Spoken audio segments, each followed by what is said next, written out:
Let's talk now about setting goals. Of all the things that really helped transform my life, when I was 25 years old and met my mentor, that original mentor, Mr. Earl Schoaf, goal setting really did wonders for me. The subject came up when Mr. Schoaf said to me, Mr. Rohn, let me see your current list of goals. And he said, let's go over them. He said, I've got some experience, and let's talk about it. Maybe I can give you some help. And I said to him, I don't have a list. He said, wow. If you don't have a list of your goals, he said, I can probably guess your bank account within a few $100s, which he did. And that got my attention. So here was my response. You mean to tell me if I had a list of my goals, it would make a difference in my bank account? He said, a drastic difference. So that got my attention. I thought, well, I've got to learn how to set goals. And when I learned it, it changed my life forever. Now I've been teaching it now all these years, trying to help people get a better vision of the future. Okay, so make this note. The future is where we're going. You know, the past is where we've been, present is where we are, and the future is where we're going. And if we can capture this moment in time from our past to now, and then from now to a future more well-designed, with better objectives and better purpose for ourselves, our family, our business, our investments, everything else, then this moment in time will have become extremely valuable. So let me give you first what really affects us all. Number one, we're affected by the environment in which we live. We're affected by the physical environment. I was challenged way back in those early days, why not make the environment better everywhere you go? I learned, Mama taught, turn off the lights when you check out of your hotel and you leave the room. Before you leave, turn out the lights. And I thought, why do that? And here's what she said, to make a contribution that's so easy. Wow. And if you could make a contribution that is so easy, that didn't cost you any money, and didn't cost you any time, didn't cost you a piece of your life, why not make the contribution that's easy? Because if everybody did it, think of how much we would conserve. Someone says, well, yes, but the hotel benefits if you turn out all the lights. And here's the answer that sophisticated people always have. Who cares who benefits? If it benefits the hotel, and if everybody did it, probably the cost of the hotel room would come down. So every benefit you can give, every benefit you can share, because here's what happens. If you learn to give, you will what? Receive. Maybe not in the manner in which you gave, maybe not in like kind. Someone will save energy for you because you saved energy for them. But in some mysterious ways, it always comes back to us. If you give, you will receive. In fact, here's what it says, that for the uneducated is a little bit strange. It says it's better to give than it is to receive. Now see, if you didn't understand, you would say, that doesn't quite make sense. Surely it would be better to receive than to give, and the answer is no. It is much better to give than to receive. And here's why. It's what we call having intelligent self-interest. Nothing wrong with self-interest as long as you do it the intelligent way. Here's the key. Giving, it's better to give than it is to receive because giving starts the receiving process. So to act intelligently in your own self-interest, which is good, it's much better to give than it is to receive. Because if all you do is receive, that may be very limited. But if you give, and giving starts the receiving process coming your way from unknown resources and from unknown places. Back it comes around to you because you became a giver. That's one of the unique mysteries of life. We give to receive, and it's better to give than it is to receive. So that's what Mama said. Turn out the lights, make a contribution. Why not make the easy ones? Here's what else. We talked about it at our lunch break today to those who were there. It raises your self-esteem, plus your self-respect, that you do things that the average person doesn't do. Maybe if they were taught, they would. Maybe if somebody mentioned it, they would. But it's easy for most everybody to just go on their way, and if they're not interrupted by a good idea that says, hey, it's so easy to make a contribution, this one would be easy. Turn out the lights when you leave the hotel room and make a contribution. That's interesting. Next is the phrase, in terms of environment, always leave something better than you found it. I talked to a man one time who rented out a long list of apartments. And he said, Mr. Rohn, you wouldn't believe it, but when somebody rents an apartment, they usually leave it worse than when they rented it. I said, you've got to be kidding. He said, no. A high percentage of people leave it trashed. If they stay 6 months or stay 1 year, they leave it trashed. Not just not better, but trashed. I said, that's impossible. Why would anyone do that? Mama said to me, no, leave it what? Better than you found it. See, that's just a commitment to your own self-esteem. And why not do it if it makes a contribution to your self-esteem? It's called intelligent self-interest. Intelligent self-interest. Self-interest says, I wish to be ruler over many. And intelligent self-interest says, I understand how to do that. Be faithful when the amounts are small. If you'll take care of the few, we will someday give you a position of very high importance over many. But if you don't be disciplined when the amounts are small, why would we trust you when the amounts are large? Brian mentioned that earlier. Why would life give you a fortune to manage if you couldn't manage the gifts of a few? Interesting philosophy to consider, okay? Your own self-interest. Leave the contribution.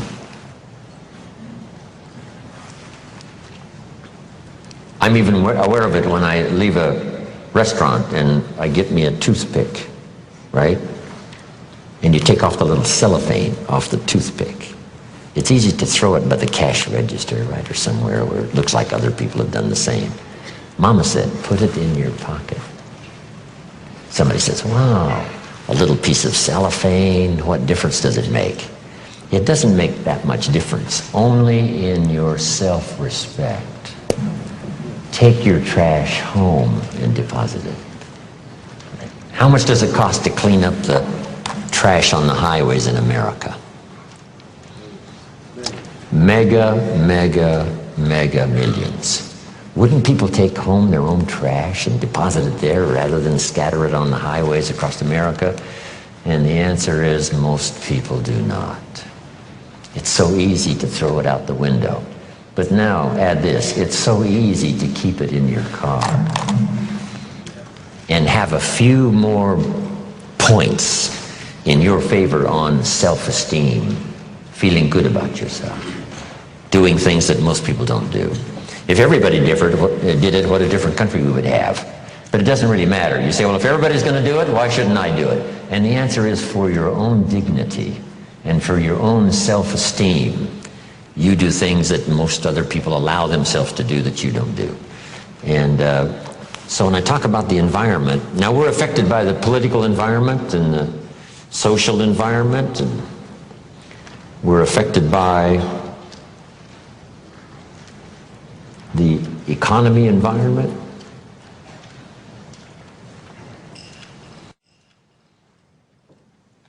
All of us are persuaded in one way or another to live like we live. Here's a good word to jot down: association. Be very careful of your associations. We're going to talk a little later about financial independence and, caring for your resources. Here's what we've discovered. People that are around people that spend all they make, chances are excellent, what?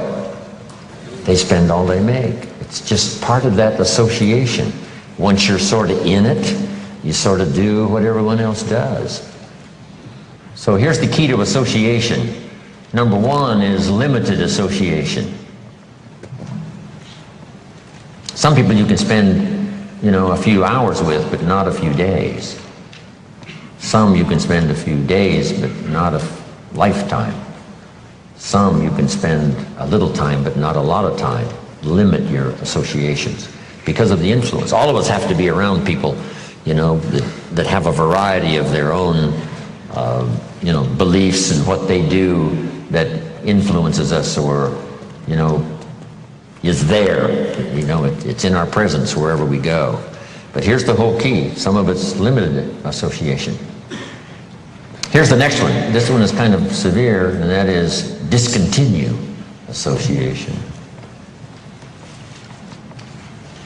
Sometimes you have to say in an association, is it causing me more harm than good? And sometimes the time finally comes where you have to part ways, just because the association is not to your benefit, for the rest of your life. And then here's the one you've engaged in this weekend: expanded association. Get around people who have good ideas to share. Get around people who have a good story to share. One of the great benefits of being here this weekend is a chance for all of you to meet each other. Share testimonials, share ideas, share your reactions to what's been taught, to the ideas that's been presented. Share some common experiences you might have had in your life, and you go home with this bag full of testimonials and the inspiration that comes from it. This kind of expanded association is so valuable. Whenever there's an occasion, and it can fit into your schedule of time and money, make sure you go where there are people of like interest, right? Ready for good ideas. Never, too successful to learn some more. This is good environment. Expanded association. Next, we're affected by events, dramatic events or worldwide events or home events or personal events. Some events affect us all. Do any of you remember the missile crisis?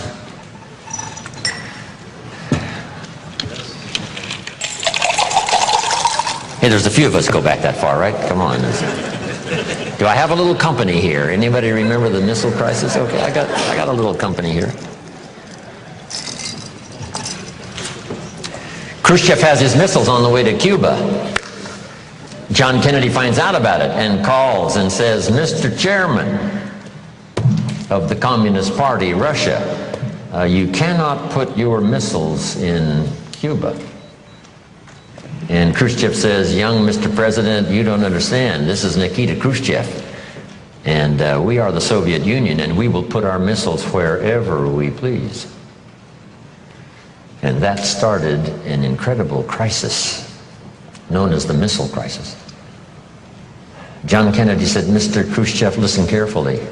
You can't put your missiles 90 miles from Florida." And Mr. Khrushchev said, "Well, Mr. President, I hate to inform you, but the missiles are already on the way." And John Kennedy said, "Mr. Khrushchev, we will not let those missiles arrive." Next conversation. Nikita Khrushchev says, "Mr. President, you don't understand. If you touch those missiles that are on the way, it means war." Last conversation. John Kennedy calls, says, "Mr. Khrushchev, I must inform you, sir, in all seriousness. If it is war, Russia will cease to exist." That's a heck of a conversation, isn't it?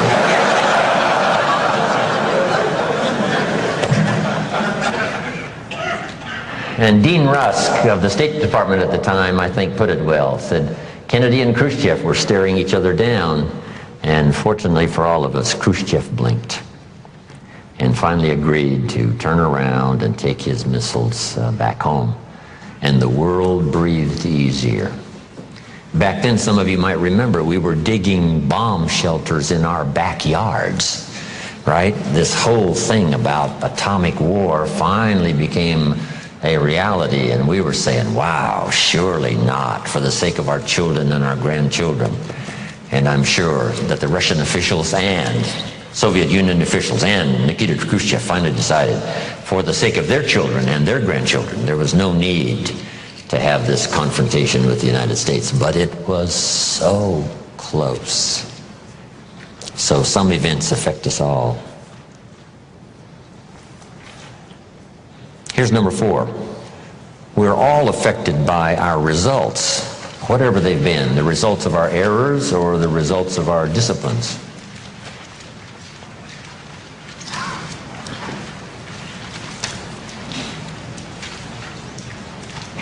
Now here's what's so staggering about being a human being. It's possible immediately upon decision to start a new program of changing results. If you're headed in a certain direction and it looks like in 5 years you're going to wind up here, and you take a look at that in 5 years and you say, yes, it looks like what I'm doing right now, if I continue doing what I'm doing now, it looks like in 5 years I will wind up here. Let's say that suddenly, on careful consideration, you decide that's not a very good place. That's not a very exciting place to arrive. Is it possible as a human being to change your destination point 5 years from now? And the answer is yes. See, that is so extraordinary. No other life form can do that. Pick a different destination in 5 years and start making plans and learn the skills and accept the disciplines and the teaching and the training and the consistency of effort, and just start going in a new direction. And in 5 years from now, wind up at a totally different place than where it was assumed you were going to arrive with the old plans. Only human beings have this extraordinary ability to change the outcome, to pick a new direction and go that way, to pick a more certain place to go and read the books and attend the classes and develop the disciplines and find the people and do the business, whatever, that takes you to that new destination. So we're affected by that. Next, we're affected by knowledge. Whatever you know has brought you to where you are. What you've missed in the past, right? At this particular moment, you could have arrived at a much better place if you hadn't missed what you missed in the past. But now knowledge can turn it all around. Knowledge can start us on a new track. Knowledge can help us not only to review the past, but to peer into the future and say, would it be possible to have a more unique design for the future than what I've had in the past? And the answer to all of that is yes. So these 5 things primarily were affected by it. No, here's the 5th one. Environment, events, results, knowledge. And here's number 5, because we're going to do our goals workshop. We're affected by our dreams. Our ability to see the future and give it design. Things, places, people, career, fortune, whatever might become important to you for the balance of your life, or especially over the next 10 years. It's possible to reach into the future personally. Now, most of the time we don't do it. Here's why we don't really reach into the future. Here's why we don't really reach into the future. We're trapped either by regret of the past or the routine of the present. So busy with the routine of the present, we don't give much thought to designing the future. Or trapped by the past with regrets at past losses and past failures and past mistakes, and we relive it over and over again, not to the benefit of changing it for the future, but just because, we feel that our lives have been less than favorable simply because of all the things that's happened to us in the past.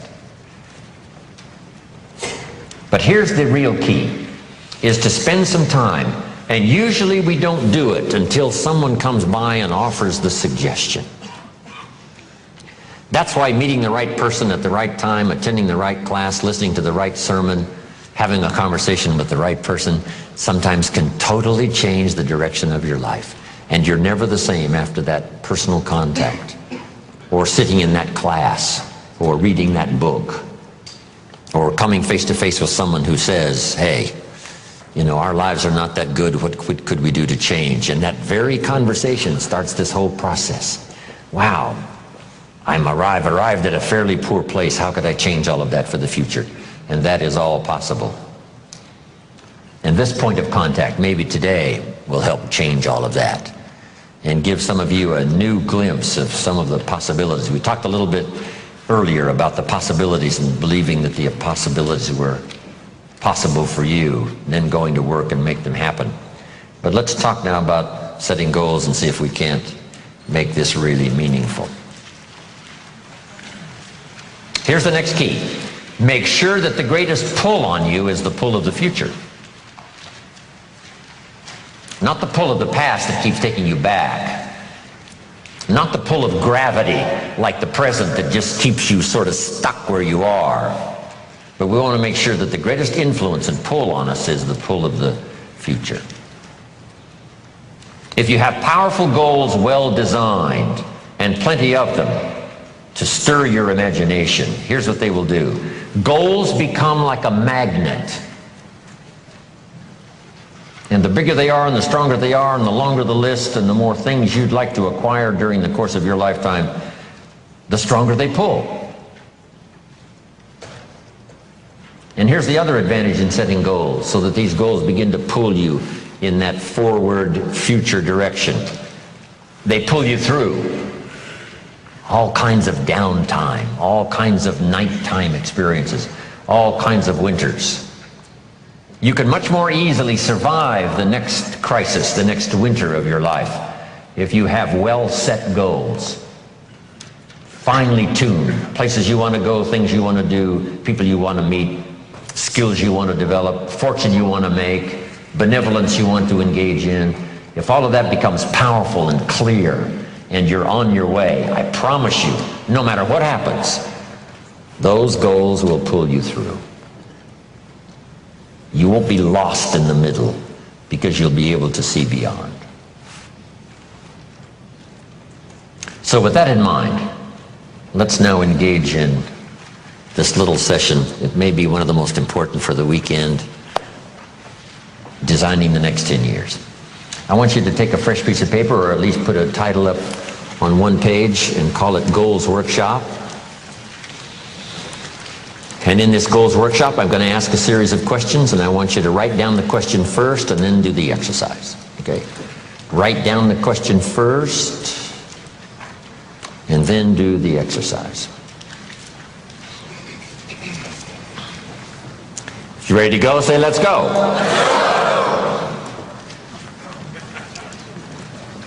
Here's number one. I want you to list 5 things you've already accomplished that you're proud of. Make a list of 5 things you've already accomplished that you're proud of. Because all of us have set goals, maybe haphazardly, maybe spasmodically. Even when we were kids, we wished for something, worked hard, and sure enough, we got it.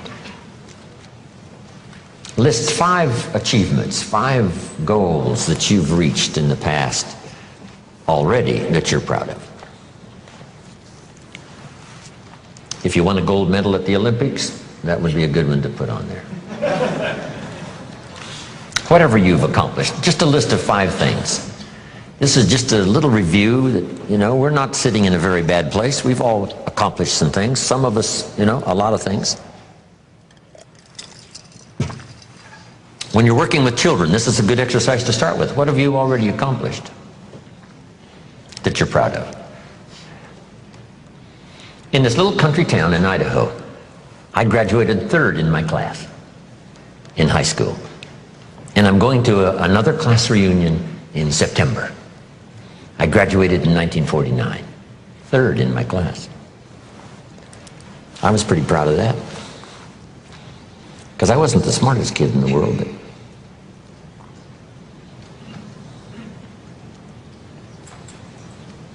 we're called the 49ers, Idaho 49ers, graduated in 1949. It'll be interesting, right? Another class reunion come September. Some of my classmates are still there in this little farm community. Farmers, you know, bankers, real estate people. It's a great group. 5 things you've already accomplished that you're proud of. Wish we had time here to go over everybody's list of 5. I'm sure some of you would be really impressed.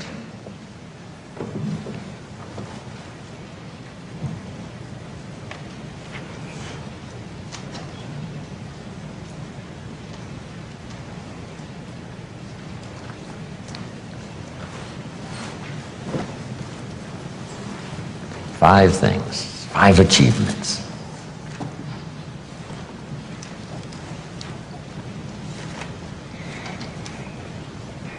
So this list of 5 now proves, right, that you already know how to set goals. Maybe not as intensely as we're going to work on now, but you've already done it. You've already said, hey, this is it for me, I'm going for it, and sure enough you did. Okay, here's what's next now. I want you to make a list. What are the 50 most important things you can think of that you want to accomplish and have in the next 10 years?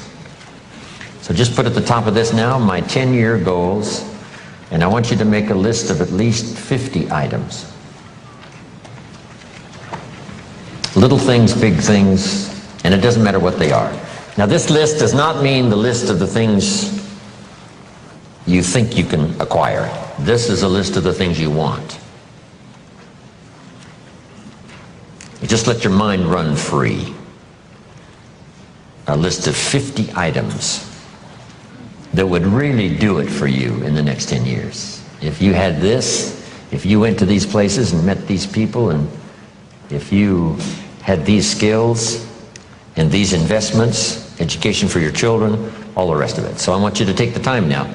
And I want you to go right down the page, not side by side on your goals, right down the page, because we're going to do something with this list a little later.